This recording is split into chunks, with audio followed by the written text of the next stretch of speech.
Muy buen viernes para todos, ¿cómo andan? Arranca Aire Rico. ¿Qué haces, Nicolás? ¿Qué dices, Sapo? ¿Cómo estás? Todo bien, muy agresivo arrancó Canadá contra Bosnia-Herzegovina. No digas eso.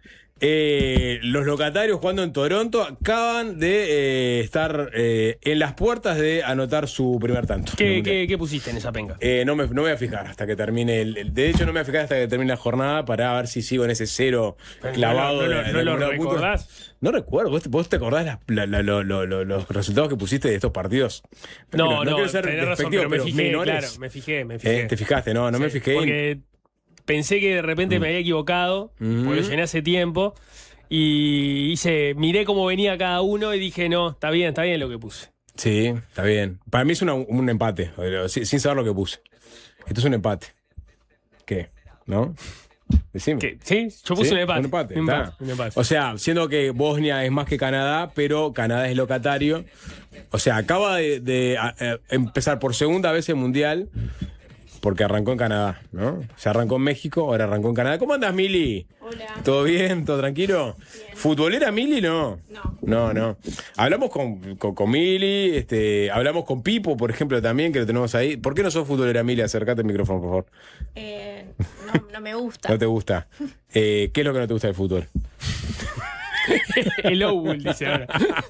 No esperaba que me entrevistaran, disculpen. No hay nadie en la radio, Mili, o sea, somos cuatro gatos locos, tenemos que hablar entre nosotros, ¿no? Me parece bien. Bueno, entonces no te molestamos más, Mili, muchas gracias por los registros. Está @Pipo Pescador con nosotros. ¿Cómo andás, Pipo? Está Luchi ahí también, ¿viste? Los que estamos en la radio estamos acá a la vuelta. Todos aglomerados en la cabina. Todos aglomerados. Está @Uy que Macana, que volvió después de la convalecencia. ¿Qué? Está. Sí, claro. Está el Puma Couri también. Y está. ¿Cuál es tu director favorito, Nico? Si tuvieras que elegir un director de cine. No tengo esa reflexión. Capaz que en algún momento era Tarantino. Está bueno, Tarantano. Uh-huh. Está el propio Tarantano. Tiene algo de Woody Allen también, el Tanito, ¿no? El Tanito tiene sí, cosas de Woody Allen. Sí. No es culto. No, es muy culto, al contrario. Sí. Es una persona demasiado culta, ¿no? Le vuela la bata. Buenas tardes para todos. Entramos en pleno modo mundial. ¿Vos tenés Nico. así un director que digas, es mi director favorito? Y te diré que Paul Thomas Anderson, sus películas me han gustado mucho. Sí, está bien. A ver, digo, Scorsese, ni que hablar. Todas las películas de Scorsese Te rindieron. suelen rendirme. Pero ya no es estoy uno, yendo a los me lugares. estás diciendo- me estás Werner diciendo tres. Herzog. Vos sos muy de Herzog. Werner Vos sos Herzog. muy de Herzog. Un documentalista, ¿no? Tiene ficción, pero también es completito. Tanto sus ficciones como documentales me parecen sublimes, superiores. Entonces, seguramente me quedé con Herzog como el hombre definitivo del cine. Bien, me doy por decirlo. respondido. Te das por respondido. Sí. Te decía, ¿viste? Es como que vamos a caer en el tópico común, Nico, pero acá has visto el Mundial. ¿Viste la inauguración? ¿Viste algo de fútbol? Vi un pedacito de la inauguración por YouTube después. Vi los 10 minutos finales de Sudáfrica-México y estos 5 últimos minutos de Canadá-Bosnia. Bien. Bueno, estamos en fase mundialista absoluta. Está toda la radio, digamos, orientada hacia ahí. De hecho, vamos a tener un Y vi al Piñe llegar en yate. ¿Cómo? Al programa hoy. ¿En yate? Sí. Esa me la perdí. Espectacular. Vamos a tener un contacto con el Gonza Delgado. Cuenta como parte del mundial, ¿no? Sí, es todo. Gol de Bosnia. Le pongo decir en este momento. ¡Gol! De Bosnia, Herzegovina. Lo hizo Allen, cuyo apellido termina en Ich. Seguramente, porque no pudimos ver quién cabeció. Los bosnios festejan. Le están ganando en este momento a uno de los anfitriones. Un gol esperado, Nico, ¿no? Sí. Yo voy por el empate igual. Yo puse 1-1. O sea que cualquiera de los dos podía hacer un gol y todavía me servía. Le ganaron por el aire, como era de esperarse también. El golero flojo Canadá arriba, muy flojo Canadá arriba, un buen centro. Golero sale a papar moscas, como se dice comúnmente. 2 cabezazos en el área, ¿qué son? Generalmente gol. Bueno, es lo que sucedió acá. Rostros de compungidos de los hinchas canadienses. Vamos a transmitir todo el partido Bosnia-Herzegovina-Canadá. Capaz que no se esperaban eso, es lo que vamos a hacer a partir de ahora. ¿O prefieren que nos metamos con el quilombo de los transportistas? A ver, ¿qué dice la gente? ¿Qué dice la gente? Vamos a rescatar el celular. Hay llantos en la tribuna por el gol de Bosnia, el primero en este mundial. No, bueno, vamos a hablar un poquito sobre los transportistas también. Momentos de tensión en la ruta. ¿Desde cuándo? ¿A qué te da eso? Momentos de tensión en la ruta. Bueno, porque ha habido también tensión, ¿no? Ha habido intercambios de puños. Sí, bueno, vos estás hablando de... ¿Desde cuándo me da momento de tensión? ¿Acabas de remangar? No, sí, me estoy remangando. Estoy profundamente engripado, Nico. Sin embargo, estamos acá, al firme. Mientras otros están en Europa. Sí, exacto. Se la vamos a cobrar todas a Valmeri. Momento de tensión. Vos estás hablando, por ejemplo, de un solo Uruguay a fines del segundo gobierno de Tabaré Vázquez. Me salió sesgado el comentario, ¿no? Absolutamente, totalmente. Como que fue muy rápido para ahí. Como de una para ahí, donde diciendo esto es político y esto pasa siempre que el frente es gobierno y a los blancos no le hacen nada. Decilo, dale. Sí. ¿Sabes qué? El campo a los blancos no le hizo ni media manifestación. Pero capaz que hay alguna otra referencia. Momentos de tensión, no, dale, yo Nico, pero me matás porque no hay mucha tensión por fuera de un accidente de tránsito en la ruta. O sea, cuando hablamos de momentos de tensión tiene que ver con manifestaciones de gremiales agropecuarias o productores que están reclamando por ejemplo, el costo del gasoil, ¿no? Un solo Uruguay y ahora los autoconvocados que están en contra de esta guía para el transporte de carga. Y también, en realidad, por el aumento sostenido del precio del gasoil, que es elemento esencial para los costos de producción. Entonces, ¿qué vino primero? ¿El costo del gasoil o la guía de carga? La guía de carga, ¿se la adosaron a la manifestación por el costo del gasoil? No lo sabemos. Sí sabemos que en este momento la guía de carga quedó como el símbolo de un Estado que le aumenta los costos a los productores y aparte encima les convierte más engorroso su trabajo. Y también eventualmente le aumenta los costos, ¿no? Eso es lo que dicen los autoconvocados. Según el discurso de los autoconvocados, ahí va, ¿no? Porque para quienes no están ahí, en realidad es el símbolo de un ruido que no se entiende porque tenés un gobierno diciendo que esto no tiene carga, costos para los productores o para los camioneros y a los autoconvocados diciendo que sí lo tienen. Exactamente. Bueno, lo que pasó fue que esto ya lo veíamos viendo amasarse desde hace algunos días. Este grupo de camioneros autoconvocados que está al margen de lo que es la intergremial de transporte profesional de carga. O sea, hay una asociación de transportistas nucleados en esta intergremial que no está incorporada a estas manifestaciones. Tiene otros canales de comunicación con el gobierno. Estos autoconvocados empezaron a movilizarse de diferentes puntos del país hasta que en un momento dijeron vamos a ir a Montevideo, vamos a tratar de hacer ruido en la capital y eventualmente tener reuniones con parlamentarios, con gente del Ejecutivo. Sí, ¿no? hay que aclarar que si bien son autos convocados, en realidad los que están convocados son camiones. ¿No? No, es impresionante. Claro, pero cambio convocados era como más difícil de decir. Sí, es medio trabalenguas. Bien, Nico. ¿No? A pesar de dormir 2 horas por día, no perdés No, fueron menos ayer, fueron menos de 2 horas. Sí. Bien, te felicito entonces, porque estás en tu mejor momento. Bueno, entonces que mucha gente que vive en la capital se habrá cruzado en la Rambla Portuaria, seguramente, centenar de camiones que estuvieron por ahí. Incluso hubo un coletazo de esta historia, que es que efectivos de la policía, de la Guardia Republicana, los estuvieron esperando. Hubo revisión de documentación también, que ameritó incluso un pedido de informes de el diputado blanco Juan José Lezola. ¿Por qué le estaban pidiendo o le estaban haciendo, digamos, un operativo a estos camioneros? Que lo único que hacían era manifestarse contra el aumento del gasoil y contra esta guía.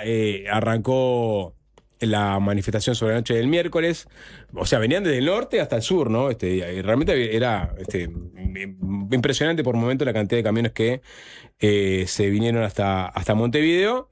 Algunos manifestantes siguieron hasta el Palacio Legislativo con la idea de reunirse con legisladores de todos los partidos. Después vamos a hablar sobre eso, porque hubo finalmente una reunión.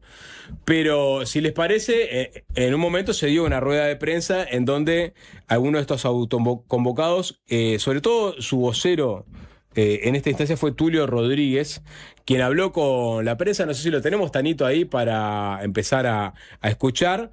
Le preguntaron justamente cuáles eran sus reivindicaciones y sobre todo cuál era el diálogo que estaban teniendo con el gobierno, y esto decía. Tuvimos una reunión en el Palacio Legislativo con varios senadores.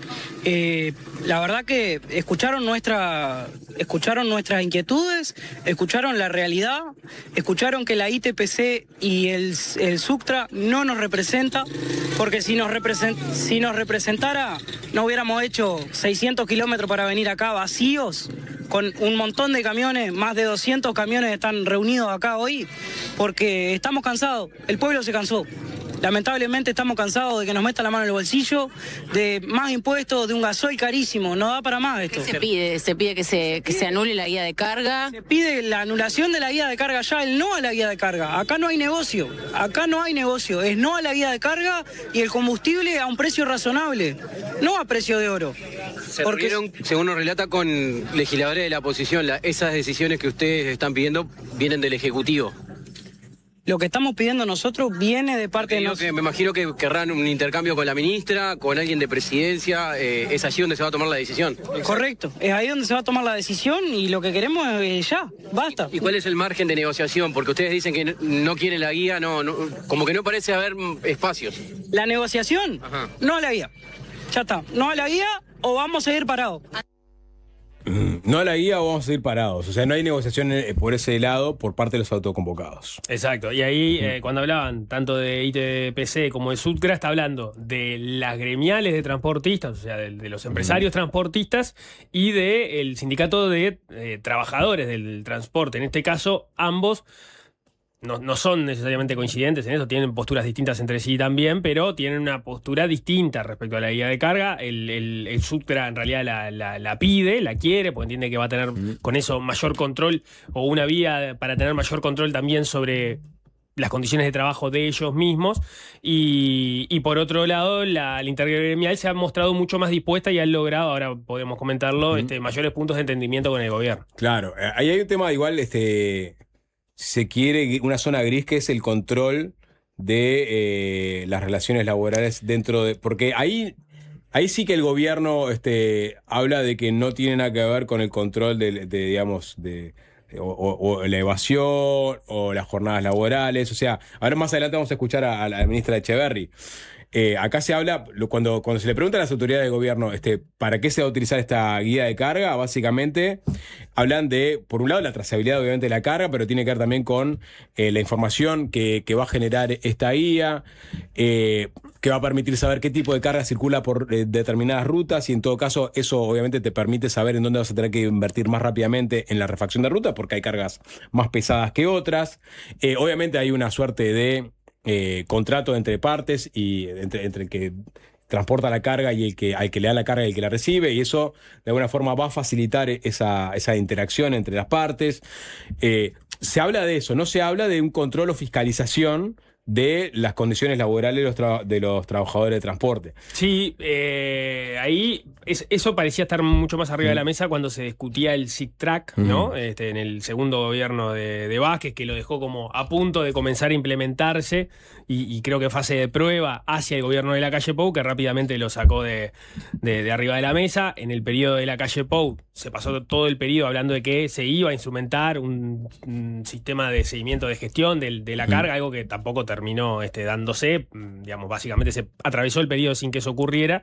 Ahora se retoma esta idea dejando esa bandera por fuera. Ahí la posición que ha tenido el Ministerio de Transporte, ahora vamos a escuchar a Luis Echeverri, es que eso en realidad no es una prerrogativa del Ministerio de Transporte. Que en todo caso la información está, que sean otros los actores que se involucren en eso, que son los actores precisamente a los que les compete trabajar sobre ese tipo de fiscalización. Sí, el Ministerio de Trabajo, por ejemplo, otros. claro. Sí. Bueno, exactamente, pero esa discusión que parece sobrevolar en todo momento este conflicto, sin decirlo, es decir, acá nos quieren agregar costos, pero también nos quieren controlar más, y algunos dicen, y desde el oficialismo, algunos militantes, pero no sé si algunos legisladores, pero seguro militantes dicen, esto no quiere que los controlen porque las patronales del transporte o algunos patrones sobrecargan a los trabajadores sin ser controlados, ¿no? Ese es uno de los digamos, pero en el discurso oficial del oficialismo y en el discurso oficial de autoconvocados y del intergremial no está este tema arriba de la mesa. Está el tema de los costos y de la implementación y el trabajo extra que les va a generar. Sí, en el trasfondo hay una evasión enorme en el sector. En parte tiene que ver con las relaciones laborales.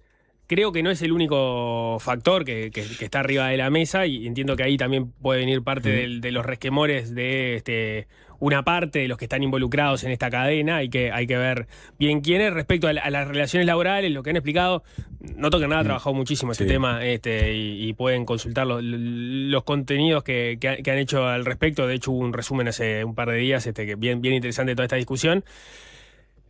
Tiene que ver con que, en realidad, a nivel de relaciones laborales, lo que vos tenés como parte de los convenios son un laudo en base a horas, pero las horas son imposibles de saber a priori porque vos nunca sabés cuánto vas a tener, por ejemplo, un camión parado para cargar o para sobre todo para descargar. Claro. Entonces, eso es lo que termina generando un agujero que es difícil de cuantificar, es difícil de llevar a costos, que no lo podés establecer en base a las horas que están laudadas por parte del convenio, y entonces en realidad se termina pagando de otra manera lo que está establecido en los convenios laborales. Si vos transparentás de una cuántas son, digamos, la cantidad de horas que está un camionero arriba del camión, y no cambiás ese aspecto de cómo se da, de cómo se le debe pagar a los camioneros, lo que estás haciendo es sumar una cantidad de dinero a la ecuación que nadie la quiere asumir. Claro. La pregunta es, bueno, hoy ¿quién la está asumiendo eso? Y bueno, seguramente una parte de los camioneros, otra parte de una forma informal de pago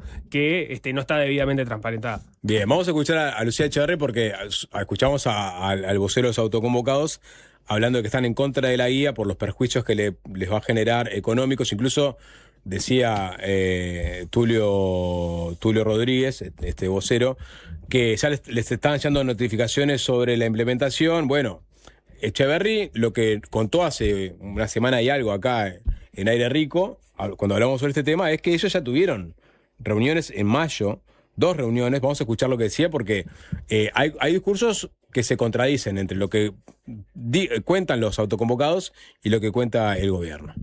Nosotros tuvimos una reunión la semana pasada con los transportistas autoconvocados, digamos, que no se sienten o no están integrados a las gremiales, a las distintas gremiales, o no se sienten representados, digamos. Hay distintas situaciones. Tuvimos unas cuantas horas de conversación, de intercambio, y pudimos despejar un montón de dudas que lo admitieron. Había un tema de confusión, de errores en la información, de problemas de interpretación, y dijimos, bueno, vamos a ordenar. La guía de carga no estamos hablando ni del CITRAC ni del CIGEFLOT. No vamos a entrar en eso. Vamos a cumplir con la ley. No se puede ir de 0 a 100, ¿verdad? Todos estamos de acuerdo, y los transportistas están de acuerdo que la guía de carga es un buen instrumento. Bueno, en un buen instrumento. Está en la ley desde el año 2001, tuvo una modificación en el año 2013, se implementó a papel durante muchísimos años. Bueno, vamos a incorporar tecnología. Ahí está, es una ley que mandata al gobierno a implementar una guía que tuvo una modificación en el 2013. Se estuvo discutiendo, como decía Nico, o sea, durante el gobierno pasado, el gobierno anterior, o sea, y finalmente este gobierno definió ir por esta aplicación que incluye el llenado de algunos casilleros que venían explicitados en la ley, pero que decía, ya nos juntamos con los autoconvocados, ya les despejamos las dudas, ya entendieron que todavía no se está implementando, que no va a tener costos ni nada por el estilo. Por eso pareciera ser que hay un cortocircuito comunicacional o con otros intereses detrás, porque vos tenés autoconvocados que no solamente entienden que no está claro el panorama, sino que definieron marchar hasta Montevideo, manifestarse públicamente, reunirse con actores políticos y decir que están en contra de esta guía y seguir repitiendo cosas que el gobierno dice que no son así. Como por ejemplo el tema de los costos. Está el otro actor que es la intergremial de los transportistas, la intergremial de transporte profesional de carga, que está en un canal formal de discusión con el gobierno, sí, intentando limar asperezas, pero no están en el mismo barco que los autoconvocados.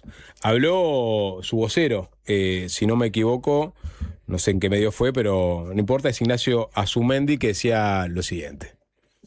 Ayer, luego de un largo proceso de varios meses que nosotros habíamos tenido conversaciones con el Ministerio, y luego de que los ánimos se agitaran un poco con la posibilidad que se implementara rápidamente la guía, llegamos un poco a un acuerdo con el Ministerio para poder tratar algunos temas que están de fondo, para que la guía pueda ser de beneficio para los transportistas y que la guía esté pronta también, porque todavía le falta un montón para poder quedar operativa, para que las diferentes empresas de transporte puedan hacerla. El objetivo está conseguido en el sentido de que se va a seguir trabajando en generar condiciones. Hay condiciones estructurales que no están dadas, tenemos un tema con los salarios, de cómo se pagan acá en Uruguay en el transporte y los problemas que tiene el transporte para dominar los tiempos de la actividad, que terminan repercutiendo en eso y que eso es parte de lo que se va a tratar. Con respecto a la trazabilidad de la carga o al control también de ciertos factores en el manejo también de los camiones o de los vehículos, ¿cómo se lo ve por parte de la intergremial? O sea, ¿tiene que haber estos controles?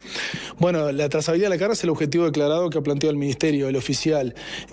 Nosotros en sentido, si es una guía de carga que controla exclusivamente la carga, no hay problema. Como va a tocar otras áreas o va a generar algunos subproductos que pueden alterar las dinámicas laborales del sector, entre otras cosas, es que nosotros justamente estamos planteando reparos. Eso es parte de las cuestiones que tenemos que discutir. Está, subproductos, dice el de intergremial, que tiene que ver con las relaciones laborales, que eso no lo explicita el gobierno. Es que, por lo que he escuchado, incluso en febrero de este año, no toca nada, le hice una entrevista a Felipe Martín, también del Ministerio de Transporte, y lo que él parecía plantear explícitamente es de eso, que se ocupen quienes tienen competencias sobre ese tipo de fiscalización, ya sea por el lado de la DGI, ya sea por el lado del Ministerio de Trabajo. O sea, el Ministerio de Transporte no quiere meterse ahí. No sé si hay otras cosas, como por ejemplo que vos tengas esa información y esa trazabilidad que también estaría vinculada a los choferes, no te da una base de prueba para después eventualmente hacer un reclamo en otro ámbito. No lo sé, estoy especulando. Sí, que venga el Ministerio de Trabajo y te pida la información que se está generando de esta guía. Claro. Uno podría, porque Echeverría acá también fue bastante enfática, ¿no? Dijo que no es una herramienta fiscal, que de hecho hubo una consultoría en el gobierno anterior vinculada justamente a la evasión en el sector, pero que esta guía no tenía nada que ver con eso, que simplemente iban a hacer una trazabilidad de la carga. Pero bueno, sí, hay un mar de fondo ahí. Hubo una consultoría de Exante, por lo pronto, que lo evalúan en más de 120 millones de dólares. 121 millones de dólares es la evaluación de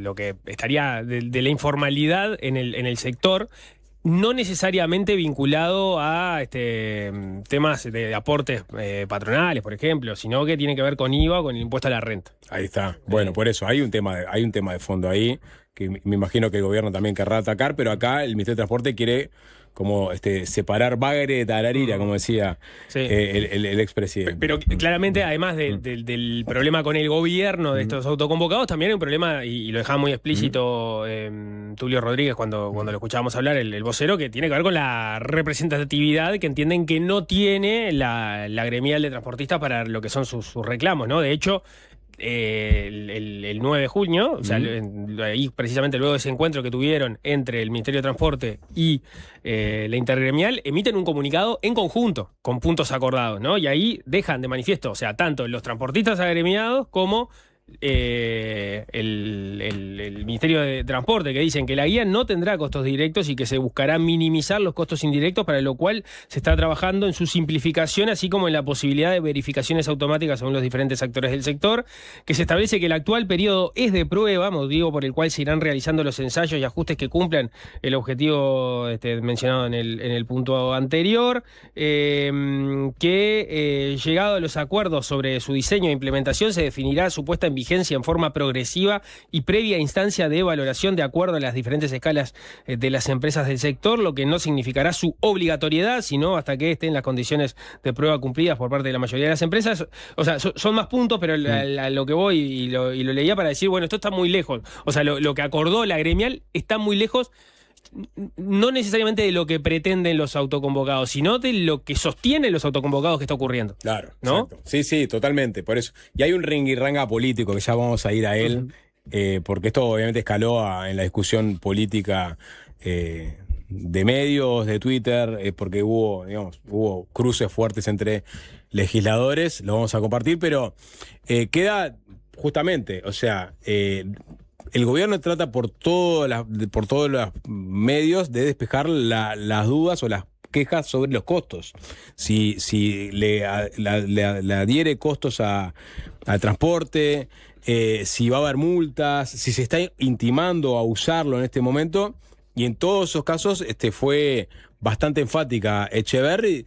Por ejemplo, decía que a diferencia de los sistemas anteriores como CITRAC, acá no hay que poner un GPS en el camión. O sea, acá simplemente te bajas una aplicación. Pero vamos a escuchar lo que nos decía hace unos días a propósito de esto. La guía de carga va con el celular, es una aplicación, después de negociar bastante tiempo con alguna firma, es hoy una aplicación que tú la bajás y ahí tiene algunos campos obligatorios. Esto empezó en mayo del año pasado, con lo que establecía la ley, los campos que establecía la ley, que son 7, pero se está trabajando con 6, y hubo reuniones, y hay reuniones sistemáticas con las gremiales que van pidiendo cambios para hacerla más ágil, porque si no demora. Hay gente que tiene muchos viajes, ¿verdad? O que cambian un trayecto, que no le genere complicaciones, cómo se valida.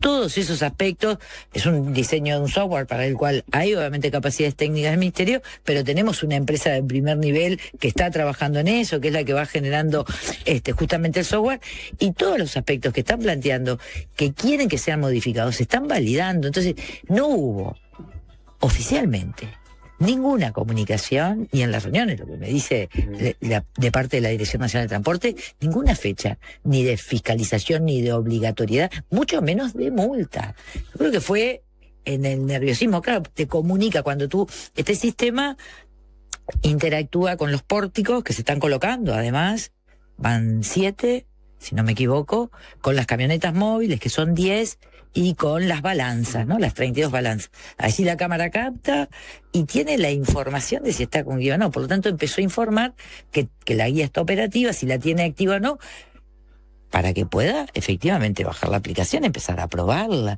No había ni multa, ni ningún tipo de sanción de nada, ni tampoco un plazo de obligatoriedad. Porque les voy a decir una cosa.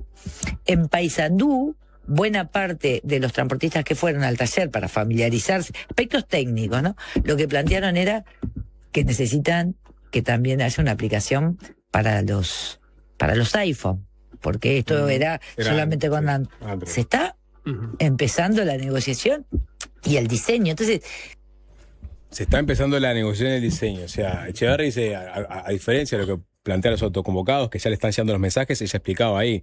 Lo que está llegando es cuando pasan por nuestros pórticos, le preguntan si se bajó la aplicación, porque están en una fase de prueba y hay algunas empresas que están haciendo la prueba. Hay instancias de conversación, de intercambio para ver cómo se mejora la aplicación, pero que no hay planteado multas ni plazos para su implementación ni nada por el estilo.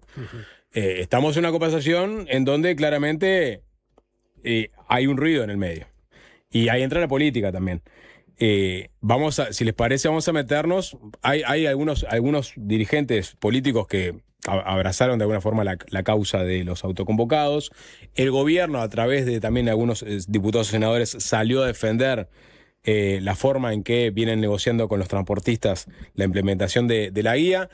Sebastián da Silva ha sido uno quizás de los más visibles, pues incluso estuvo en sus recorridas por el interior, estuvo saliendo en vivo o haciendo videos con los autoconvocados antes de que vinieran para acá, poniéndose de su lado, de alguna forma marcándole la cancha al gobierno. Así tenemos ahí a da Silva en uno de los videos. Es cuando, creo que antes de que viniera para Montevideo, estaba con uno de ellos y decía lo siguiente. En Historias del Camino nos vinimos hasta mega movilización de los transportistas, la rebelión del laburante, ¿sí? Donde hay 30, 40 puntos en todo el país. Ahora nos vinimos acá a la intersección de la 11 y la ruta 7 en Sacacinto, vamos a ir a Tala también. ¿Por qué? Acá el amigo, ¿cómo te llamas vos? Ricardo.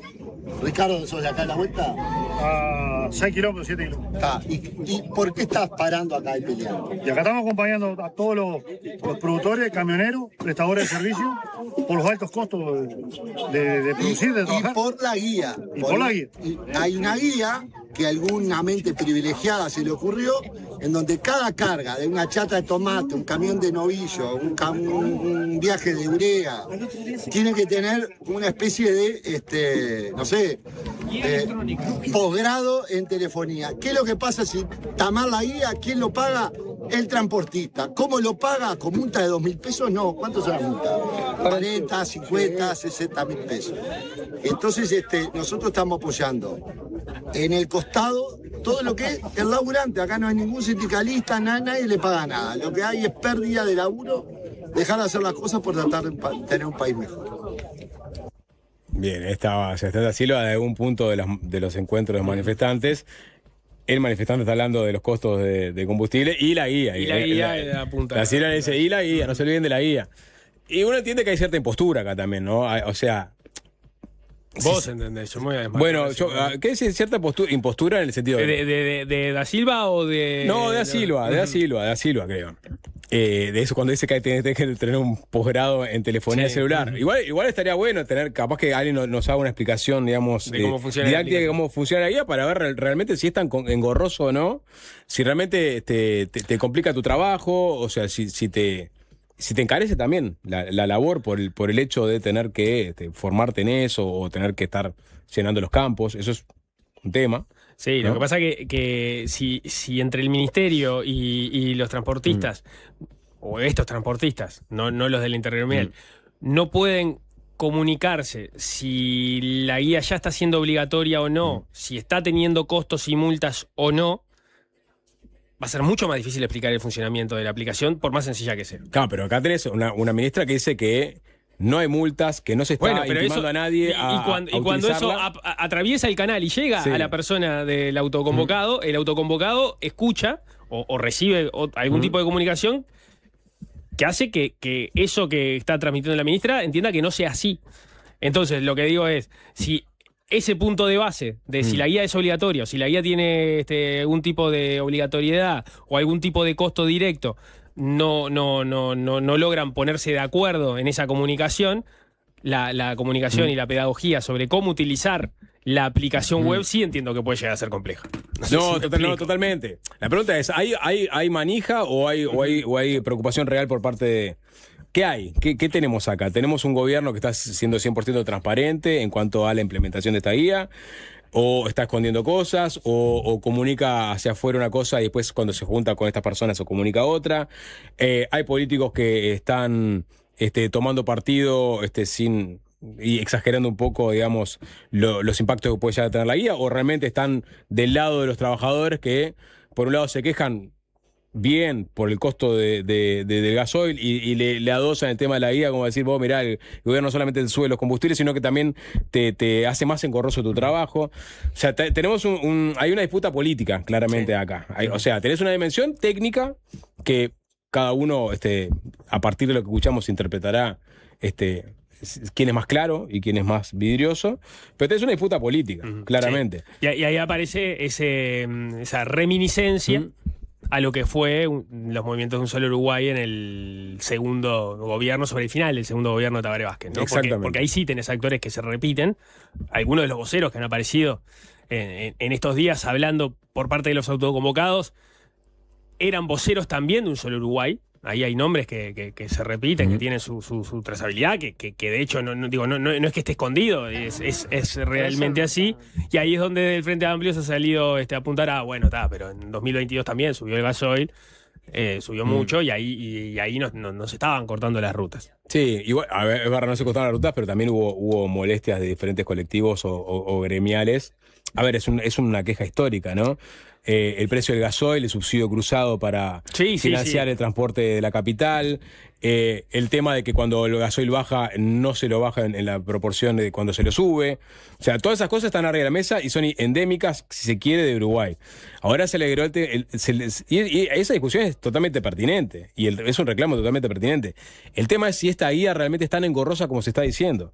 si realmente va a generar los problemas que se está diciendo que genera. Claramente, el gobierno dice que todavía ni siquiera se está implementando, está en fase de prueba, y desde los autoconvocados te dicen, no, ya nos llega la intimación de que la tenemos que poner, que siguen las multas, no sé qué. Ahí tenés dos cosas a diferenciar. No, por supuesto tenés dos cosas a diferenciar. Lo que pasa es que, si, salvo que vos me muestres una comunicación oficial del gobierno diciendo estamos empezando a multar, ¿no?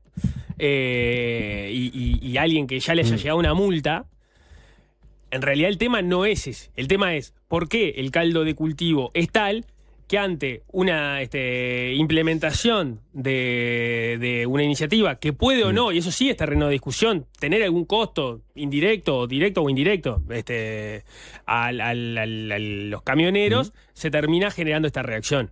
Claro. ¿No? Porque vos, salvo que el gobierno esté mintiendo explícitamente sobre algo que esté ocurriendo ahora y que no haya saltado, no se está multando. Y entonces, o sea, y lo que parece haber es un marco de negociación todavía abierto, por lo pronto con la gremial, sí, con la intergremial. Pero también reuniones con los autoconvocados. Y ha habido reuniones con los autoconvocados. Entonces, bueno, está. Entonces, la pregunta es si efectivamente la aplicación está generando esto. No la está generando. La pregunta es por qué el caldo de cultivo es tal que no hay margen ni confianza para que aún en un proceso donde todavía esto no se está implementando, genere reacciones de este tipo. Claro, no queremos la guía.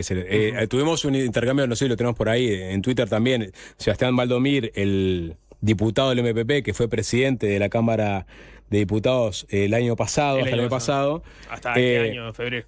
Se quejaba porque habían recibido en el despacho del presidente de la Cámara actual, que es Rodrigo Goñi, junto con otros senadores de la coalición, a los autoconvocados, y habían difundido esa reunión a través de la cuenta oficial de la Cámara de Diputados. Se quejaba Valdomir de que no los habían convocado, valga el uso repetitivo de la palabra. Pero los autoconvocados tampoco los habían convocado, se convocaron solos. Se convocaron solos. Por eso son autoconvocados. Tengo un problema de convocatoria fenomenal acá. Pero si no serían los Goñi convocados, si no eran los Goñi convocados. Sí, exactamente. Bueno, y ahí Sebastián Silva le respondió a Valdomir por esta queja. Le dijo, chilla porque no le avisaron a una reunión con quien tiene este prejuicio, la propia Gata Flora. Y citaba a Sebastián Silva un tuit de Valdomir que decía, esta película ya la vimos, un solo Uruguay y ahora autoconvocados que se acuerdan de sus intereses cuando gobierna el Frente Amplio. Como diciendo, vos te querías juntar realmente con esta gente a la cual tratás de esta forma. Y Valdomir, bueno, y ahí se dio todo un... ¿Te da pereza o...? No me da pereza, en verdad está en la cita y la subcita que no la encuentro. Ahí va, porque Sebastián Valdomir le pone, a propósito de la reunión en el despacho del presidente de la Cámara de Representantes, la presidencia de la Cámara no es un bulín de la 40, le pone Valdomir. Aunque andes vos en la vuelta. Ese es el nivel a que llegamos. Voy de vuelta. La presidencia. No es que te daba pena. Me da pena. Porque en esto decantó políticamente también la discusión, ¿no? Sebastián Valdomir, diputado del MPP, dice: la presidencia de la Cámara no es un bulín de la 40, la lista de Da Silva. Aunque andes vos en la vuelta, tratando de que andan bulines. Sí. Acostumbrate. Y ya sé dónde va. No, o sea, no lo leí, pero ya sé a dónde va. Bueno, o sea, me estás hablando de bulín y me estás hablando de un tema que tiene que ver con transporte. Exactamente. Ya sé a dónde va. Bulines hacía un ex ministro. Esto le responde Sebastián Silva. Bulines hacía un ex ministro de transporte con la plata de la gente en su despacho. Te paso la comunicación formal que se le hizo a la presidencia del Senado y que nunca tuvo respuesta. Hacete un bien, no quedes tan pintado.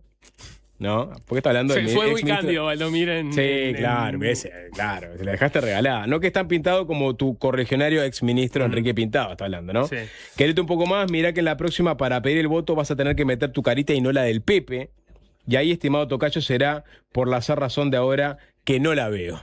Y le puso una copia de una vocera de los autoconvocados que le escribió a Blanca Rodríguez pidiéndole una reunión y que no tuvo respuesta. Bueno, creo que siguió esto, pero se terminó hablando del bulín de Pintado, políticamente hablando, ¿no? Esta historia. Entonces, claramente hay un trasfondo político, ¿sí? No, y cualquier discusión se utiliza como un terreno de disputa político en estos momentos tan crispados que estamos recorriendo.